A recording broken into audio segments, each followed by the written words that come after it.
Life is full of choices. These choices can define us, reflecting who we are as human beings. We may ponder how others may judge us for these choices, but the choice must be made. I think I'll go with the black pair. Raycon's everyday earbuds are my go-to accessory for my weekly workout routine. It's honestly become something that I need at this point. With optimized gel tips for the perfect fit for my disgusting ears, these earbuds provide my wax-caked ear canals with top-level comfort, so I can listen to my favorite tunes without feeling like there's a pine cone inside of my ear. I can also switch between 3 customizable sound profiles while I pump iron. In the spirit of Valentine's Day, Raycon will provide something that you're probably not used to. 8 hours of playtime and a 32-hour battery life. And to top it all off, you'll get an amazing pair of earbuds at half the price of other premium brands. So this Valentine's Day, get your loved ones the sound quality they deserve. Click the link in the description or go to buyraycon.com/522 and get 15% off your Raycon purchase, plus free shipping. And a big thank you to Raycon for sponsoring independent creators like myself. When I was in high school, I lived in a very small town in Texas. It was the kind of place where everyone was either related to each other or hated each other. I had no family there. So yeah, I did have a pretty blonde girlfriend and was pretty hated for that too. Nothing major, just some petty harassment and occasional fighting. But at the time, things had been escalating, so that's why on Valentine's Day, my girlfriend and I decided to skip the school dance and just stay in and watch a movie at her house while her parents went out. It was just better to avoid any kind of trouble. We borrowed her dad's car, a little Honda hatchback, and went into town. We stopped at the video store, and afterwards, we went to Dairy Queen and headed back to her house. Now, she lived in the boonies, out in the middle of the forest, along a lonely road with no streetlights. We were chatting and eating our blizzards when all of a sudden, a car comes up behind us. No big deal. It became a big deal when the headlights flooded the interior of our car, and I saw a pair of hands. Family agreed, and John seemed genuinely excited about the prospect of participating in the haunted hayride. As the days passed, John became more and more involved in our lives. He would often join us for family dinners, and even helped out with some chores around the house. Despite his somewhat awkward demeanor, he seemed harmless enough, and my parents appreciated his hard work. However, things took a strange turn as my birthday approached. On the day of my birthday bowling trip, John insisted on coming along. I found it odd, but didn't want to make a fuss, so I reluctantly agreed.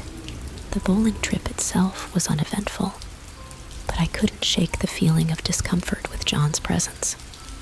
The situation escalated when John began expressing a keen interest in our family's involvement in the haunted hayride. He kept asking questions about the event and seemed overly enthusiastic about participating. While my family found his eagerness a bit odd, we didn't think much of it at the time. As the day of the haunted hayride drew nearer, John's behavior became increasingly erratic. He started showing up unannounced at our house, claiming he wanted to help with preparations for the event. My parents, always eager for extra hands, welcomed his assistance, but I couldn't shake the feeling that something wasn't right. On the night of the haunted hayride, tensions were running high. John seemed overly excited, almost manic, as he helped set up the props and costumes. Despite my growing unease, I tried to push aside my concerns and focus on the event. As the hayride began, John's behavior became even more unsettling. He seemed to relish scaring the guests, taking his role as a monster to an extreme level. At one point, he disappeared into the woods, and I could hear his eerie laughter echoing through the night. As the night wore on, I couldn't shake the feeling that John was up to something sinister. My fears were confirmed when, halfway through the event, he suddenly vanished without a trace. Panic spread among the volunteers as we searched frantically for him, but he was nowhere to be found. In the days that followed, John's disappearance sent shockwaves through our small town. Rumors swirled about what could have happened to him, but the truth remained elusive. To this day, I still wonder what drove John to such bizarre and disturbing behavior, and I can't help but feel a chill run down my spine whenever I think of him. Terrified at this point, my mom rushes to the door, her expression turning from concern to anger as she sees John standing there. She firmly tells him that he needs to leave and never come back. John's smile fades, replaced by a look of desperation and anger. He pleads with my mom, saying that he loves me and that he'll wait for me to grow up. My mom doesn't entertain his delusions and threatens to call the police if he doesn't leave immediately. Reluctantly, John backs away from the porch and disappears into the night. After that night, my parents take extra precautions to ensure my safety. They install security cameras around the house and make sure I'm never alone outside. The incidents with John serve as a wake-up call, reminding us that even in a close-knit community, there are dangers lurking beneath the surface. As the years pass, I try to put the events of that time behind me, but the memory of John's obsession with me still haunts me. I can't help but wonder what might have happened if my mom hadn't intervened, if I hadn't been so naive. To this day, I still feel a sense of unease whenever I think about John and his unsettling fixation on me. It's a reminder that sometimes the people we trust the most can turn out to be the most dangerous, and it's a lesson I'll never forget. Fun they had at their parties, so I figured, why not give it a try? I rented a small venue in town and invited all my friends from high school, as well as some new acquaintances I had made since then. The party was set for a Saturday night, and I spent the whole week leading up to it buzzing with excitement. The night of the party arrived, and everything seemed to be going perfectly. The venue was decorated with balloons and streamers. The music was pumping, and everyone was having a great time. I felt like I was finally experiencing the kind of fun I had always heard about, but never been a part of. As the night wore on, and the drinks flowed freely, I found myself feeling more and more confident. I was dancing and laughing with my friends, completely lost in the moment. But then, something happened that shattered the euphoria of the evening. I was standing near the bar, chatting with a group of friends, when I felt someone grab my arm from behind. I turned around to see a man I didn't recognize, leering at me with a drunken grin. "Hey there, sweetheart," he slurred, his breath reeking of alcohol. "You're looking mighty fine tonight." I recoiled in disgust, trying to pull away from him, but his grip only tightened. Panic surged through me as I realized I was trapped, surrounded by people who were too drunk or too indifferent to notice what was happening. "Let go of me," I demanded, my voice trembling with fear. But the man just laughed, his fingers digging into my flesh. "Come on, baby, don't be like that. I just want to have some fun with you."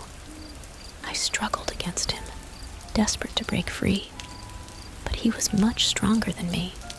Tears welled up in my eyes as I realized I was completely at his mercy, with no one around to help me. Just when I thought things couldn't get any worse, I heard a voice from behind me. "Hey, what the hell do you think you're doing?" I turned to see a burly man pushing his way through the crowd, his expression fierce with anger. He grabbed the man who was holding me and pulled him away, throwing him to the ground with a force that made the whole room shake. "Get thee out of here before I call the cops," he growled, his eyes blazing with fury. The man scrambled to his feet and fled, disappearing into the night without a backwards glance. I stood there, shaking with relief, as the stranger turned to me with a kind smile. "Are you okay?" he asked, his voice gentle with concern. I nodded, unable to find the words to express my gratitude. In that moment, he was my savior, my knight in shining armor, and I would be forever grateful to him for rescuing me from a nightmare I never wanted to relive. From that day forward, I vowed never to let my guard down again, to always stay vigilant and protect myself from anyone who would try to harm me. And though I never saw that stranger again, his act of kindness would stay with me for the rest of my life. A reminder that even in the darkest moments, there are still good people in the world who are willing to lend a helping hand. Something strange. There was a small piece of paper stuck to the door, almost hidden in the corner. Curious, I peeled it off and unfolded it. Written in messy handwriting were 2 words: "I'm watching." My heart skipped a beat as a chill ran down my spine. I glanced around, but the street was empty, and there was no sign of anyone watching me. Brushing it off as a prank or a weird coincidence, I crumpled up the note and tossed it in the trash. But as the days passed, I couldn't shake the feeling of unease that had settled over me. I started noticing small things out of place around the house. A window left open that I was sure I had closed. A chair moved from its usual spot. Strange sounds coming from the attic late at night. I tried to convince myself that I was just being paranoid, that there was a logical explanation for everything. But deep down, I knew something wasn't right. I started locking all the doors and windows religiously, and I installed security cameras around the perimeter of the house. Despite my precautions, the feeling of being watched never went away. It was like a constant shadow looming over me, filling me with a sense of dread that I couldn't shake. Then, one night, as I was getting ready for bed, I heard a noise coming from the backyard. I froze, my heart pounding in my chest as I strained to listen. There it was again, the sound of footsteps crunching on the gravel outside. Fear gripped me as I tiptoed to the window and peered outside. In the dim moonlight, I could make out a shadowy figure lurking in the shadows of the trees. Panic surged through me as I realized that someone was out there, watching me, waiting for who knows what. Without a second thought, I grabbed my phone and dialed 911, my voice trembling as I whispered into the receiver. Within minutes, the police arrived, but by then, the intruder was long gone, leaving no trace behind. The officers searched the area thoroughly, but they found nothing. As they left, they warned me to be vigilant and to call them immediately if I noticed anything suspicious.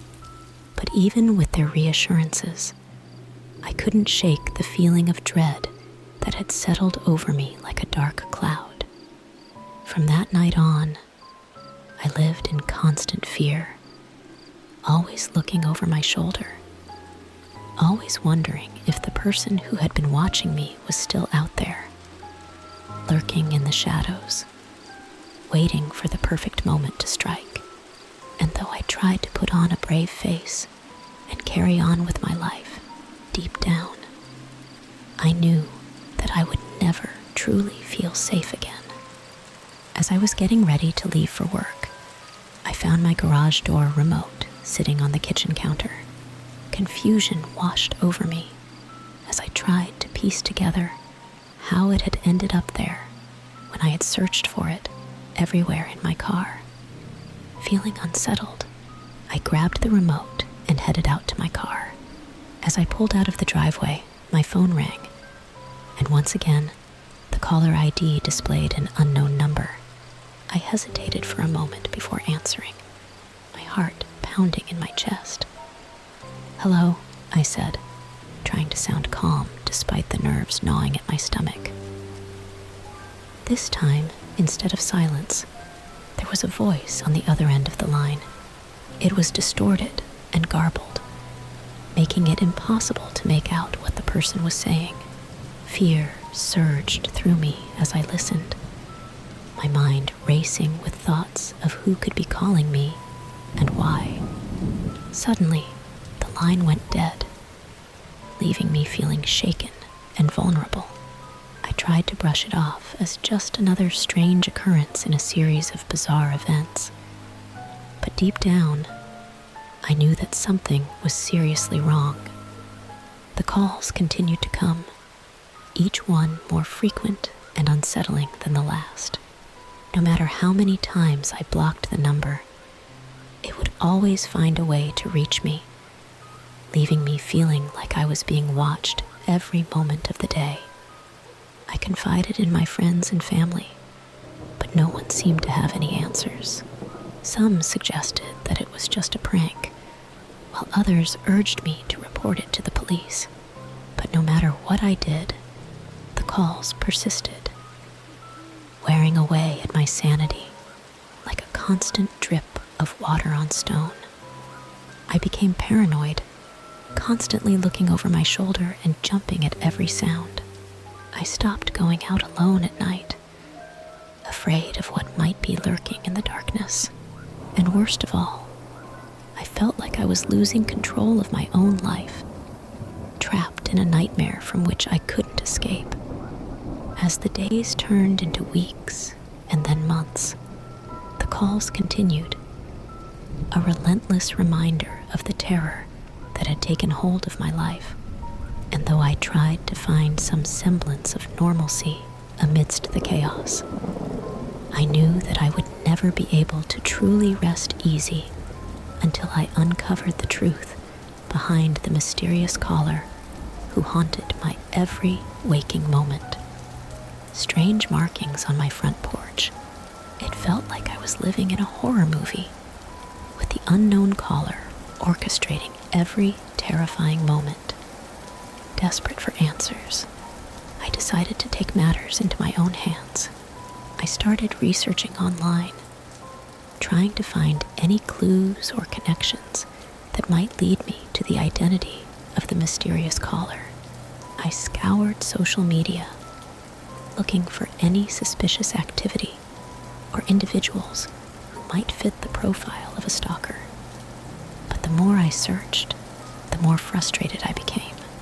There were no obvious suspects, no leads to follow, just endless dead ends and unanswered questions. In the midst of my investigation, the harassment only seemed to escalate. The calls became more frequent, the tree branches larger, the banging on my windows louder. It felt like I was being suffocated by fear, unable to escape the relentless torment of my unknown assailant. I confided in Lacey, pouring out my fears and frustrations to her. She listened sympathetically, offering words of comfort and support. But even she couldn't shake the feeling of unease that had settled over us like a dark cloud. One night, as we sat huddled together on my couch, the phone rang once again. With trembling hands, I answered, my heart pounding in my chest. But this time, instead of silence or threats, there was a voice on the other end of the line, It was distorted and garbled, but I could make out the words, "I see you." Panic surged through me as I realized that the unknown caller wasn't just some prankster or stalker. They were watching me, waiting for me, lurking in the shadows, just out of sight. With a sense of dread sinking like a stone in my stomach, I knew that I was no longer safe in my own home. The unknown caller had crossed a line, invading my life in ways I never thought possible.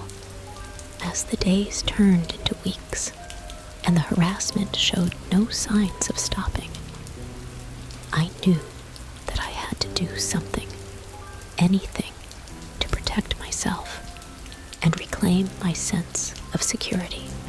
But in a world where the unknown lurked around every corner, finding peace seemed like an impossible dream. So I went to investigate. As I stepped into the garage, a chill ran down my spine. Everything seemed normal at first, but then I noticed it. A figure standing in the shadows, lurking just beyond the reach of the dim light. My heart leaped into my throat as I realized that the unknown caller wasn't just some faceless voice on the phone. They were real. They were here, and they were watching me. With trembling hands, I fumbled for the light switch, illuminating the garage in a harsh fluorescent glow. But when the light flooded the space, there was no one there. Just an empty garage and a sense of unease that refused to dissipate.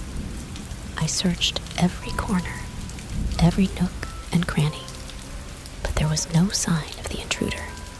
They had vanished without a trace, leaving me feeling more vulnerable and exposed than ever before. Terrified and shaken, I called the police once again, but as usual, they were unable to find any evidence of wrongdoing. It was as if the unknown caller was a ghost, haunting me from the shadows, always one step ahead of the authorities.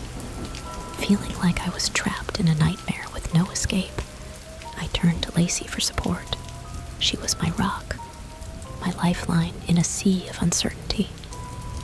And together, we vowed to uncover the truth behind the relentless harassment that had consumed my life. But as the days turned into weeks and the calls continued unabated, I began to lose hope. It felt like I was fighting a losing battle against an invisible enemy, one who knew all my fears and weaknesses and used them against me with ruthless precision. And though I tried to carry on with my life, the constant fear and paranoia gnawed away at my sanity, leaving me feeling like a shell of my former self. I couldn't escape the feeling that I was being watched, that every move I made was being scrutinized by eyes I couldn't see.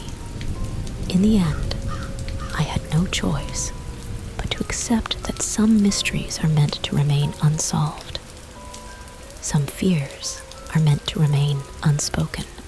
And as I closed the door on that chapter of my life, I knew that the scars left behind would serve as a constant reminder of the darkness that lurks just beyond the edge of our reality. Celebrated our new beginning in our new city, it felt like a weight had been lifted off my shoulders. Knowing that I was finally free from the constant fear and harassment that had plagued me for so long. As we explored our new surroundings, I couldn't help but feel a sense of relief washing over me. The streets were unfamiliar, the faces unknown. But for the first time in what felt like forever, I felt safe. We laughed and joked, basking in the freedom of our newfound independence. And as we toasted to our future together, I knew that no matter what challenges lay ahead, we would face them together, stronger and more resilient than ever before. The memories of the nightmare I had endured would always linger in the back of my mind, a reminder of the darkness that lurked in the shadows. But as I looked out at the city skyline, bathed in the warm glow of the setting sun, I felt a sense of hope stirring within me. For the first time in a long time, I dared to believe that maybe, just maybe, the worst was behind me. And as I embraced my friends and the promise of a new beginning, I knew that no matter what trials lay ahead, I would face them with courage and determination, ready to seize whatever opportunities came my way. As the sun dipped below the horizon, casting the city in shades of orange and gold, I made a silent vow to myself. I would never again let fear dictate my life. From that day forward, I would embrace each new day with open arms, ready to embrace whatever adventures awaited me on the journey ahead. But there's also strength in facing those fears head on.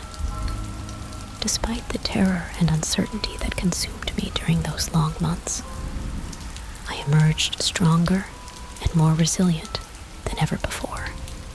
I may never know the identity of the person who tormented me with their relentless harassment, but I refuse to let their actions define me.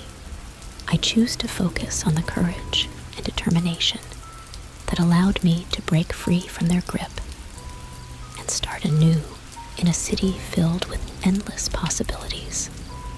And as I look back on that dark chapter of my life, I'm reminded of the power of friendship, resilience, and the unwavering belief that no matter how daunting the challenges may seem, there's always hope on the horizon. So as I take each step forward, I do so with a sense of purpose and determination, knowing that no matter what obstacles may come my way, I have the strength and courage to overcome them, and with each passing day, I grow stronger, more resilient, and more determined to embrace the future with open arms, ready to face whatever may come my way. As I reflect on the trials and tribulations I've faced, I'm reminded of the resilience of the human spirit. Despite the darkness that once enveloped me, I emerged from the shadows stronger and more determined than ever before. Though the identity of my tormentor may remain a mystery, I refuse to let their actions define me. Instead, I choose to focus on the courage and strength that allowed me to break free from their grip and start anew in a city filled with hope and opportunity. As I step into the future, I do so with a sense of purpose and determination, knowing that no matter what challenges may come my way, I have the resilience and fortitude to overcome them. And with each passing day, I grow stronger, more resilient, and more determined to embrace life's journey with open arms. So, as I bid farewell to the darkness of the past, I welcome the dawn of a new day with hope and optimism, ready to seize whatever adventures may come my way. For in the end, it is not the challenges we face that define us, but how we choose to confront them that truly matters.